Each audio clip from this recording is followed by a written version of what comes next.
close to 20 billion, with 7 million Kenyans being constant and repeat customers.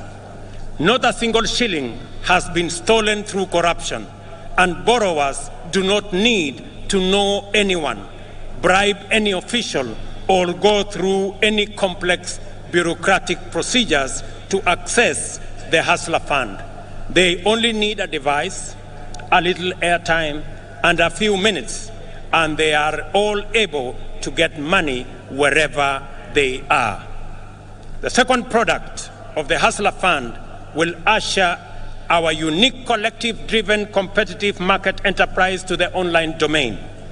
To promote inclusion, the Hustler Fund is going to deploy groups such as chamas and SACCOs, overcome exclusion and barriers to participate in credit savings, social security, health insurance, and other socioeconomic amenities. This is how we will use policy and technology innovation to mainstream our way of life. We are committed to leveraging fintech in ensuring that no one is left behind in the financial and entrepreneurial inclusivity revolution. I am delighted to announce I shall be launching the second product of the Hustler Fund, which is aimed at facilitating people access funding through groups. I am sure that this will be very good news to my good friend Shiko in Ruaraka Market, who, like many informal business entrepreneurs, were ready for this innovation even before we launched the first Hustler Fund product. I am glad that this launch of the group loan product is taking place against the backdrop of the phenomenal success of the Hustler Fund personal loan product.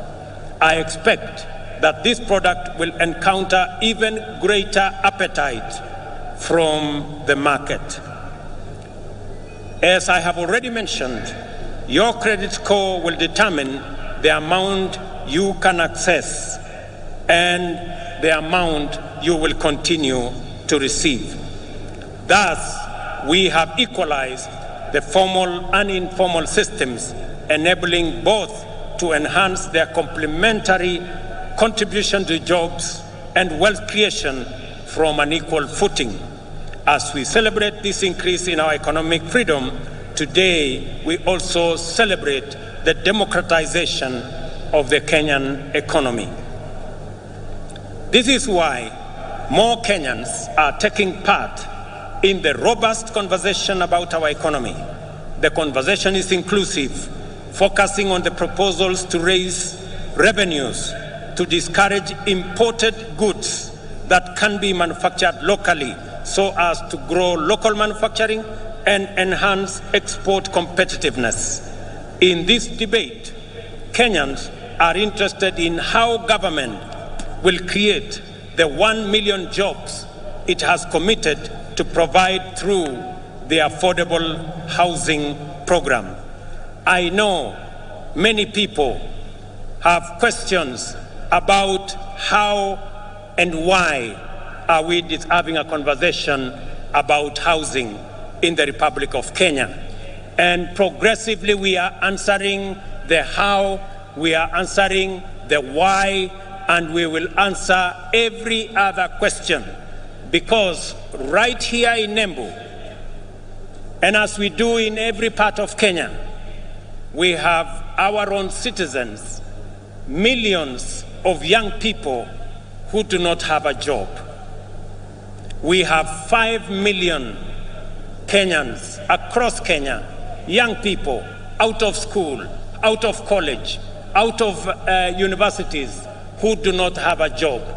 It is our collective responsibility to think about the 5 million young people in Kenya who today walk our streets, walk our villages, in our townships, in our markets, and yet they do not have an opportunity to deploy their energy, their knowledge, their education in making a difference in their lives and making a difference in our nation. And I want to encourage all of us as the people of Kenya As we look into this opportunity, I know many people are asking, how is it my business? How is it my responsibility?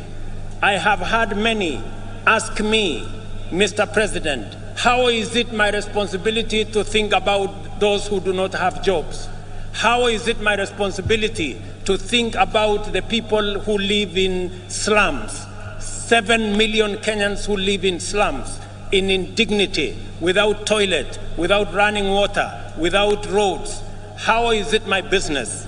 Let me ask the people of Kenya, if our freedom fighters, the people who made the ultimate sacrifice and lost their lives in liberating our nation, if they had asked the question that how is it their business, today we would continue to have been slaves of our masters if they ask themselves that question.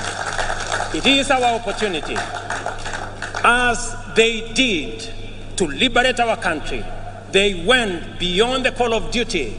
They did not ask how is it their business to make the ultimate sacrifice to liberate our country. I want to ask every citizen, it is our responsibility collectively to think, to plan, and to ensure that the 5 million young people in our country who today do not have jobs, have jobs. It is our responsibility to ensure the people, 7 million of them, who live in our slums, including Shauri Yako here in Embu. I was here last week and I was informed about Shauri Yako. The people who live in Shauri Yako deserve a decent house, and it is our responsibility as we implement the housing plan, not just to create jobs, at least 1 million jobs every year.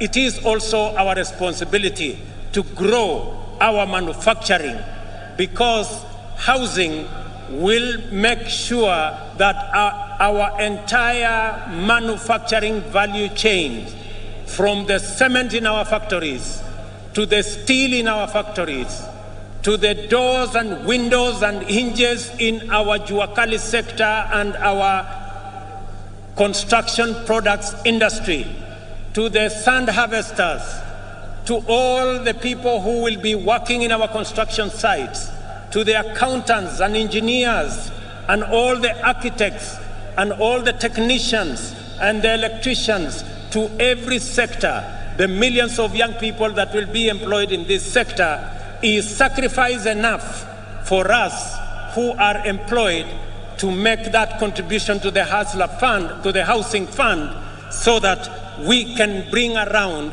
the change that is going to take our country forward. Our vision for affordable housing program is premised, firstly, on the objective of creating 1 million direct and indirect employment opportunities throughout every value chain in the housing development ecosystem. A single housing unit is capable of employing 3 to 5 workers directly and an additional 8 workers indirectly in the manufacturing of construction products, in transport, in logistics, and in all other sectors that contribute to the housing and construction industry. Secondly, the objective of affordable housing is to increase the number of homeowners and to transition more Kenyans from rent paying in informal settlements, in slums, and we have 1,411 slums in Kenya. We should transition those people, my countrymen and women, into homeowners. They should live in dignity like the rest of us, because we owe them a duty of citizenship and a duty of comradeship as we live in one country. I want to ask every parent, I want to ask every Kenyan that rather than ask, how is it your business? We must know that it is our business, because the 5 million young people are our children. They are our citizens. They pay taxes. And when we transition them into jobs, we are building a bigger pool of taxpayers. The conversation we have today in Kenya is different. I did promise the country 3 years ago that we are going to change the conversation. That the conversation is not going to be anymore about leaders. It is going to be about citizens. It is going to be about those who do not have jobs. It is going to be about our manufacturing. It is going to be about the millions who live in informal settlements. It is going to be about the people. I told the country that we are going to change the conversation. It is not going to be about changing the constitution and creating positions for leaders. It is going to be about changing the economy and creating opportunities for millions of young people, including the many who are today in our streets and villages, the millions of young people who are looking up to us to provide them with opportunities to work. It's going to be about the ordinary people who work in the manufacturing sector, the people who also wants to contribute, to be taxpayers, but because they have no jobs, they cannot pay tax. I promise the country that it is not going to be about sharing power. It is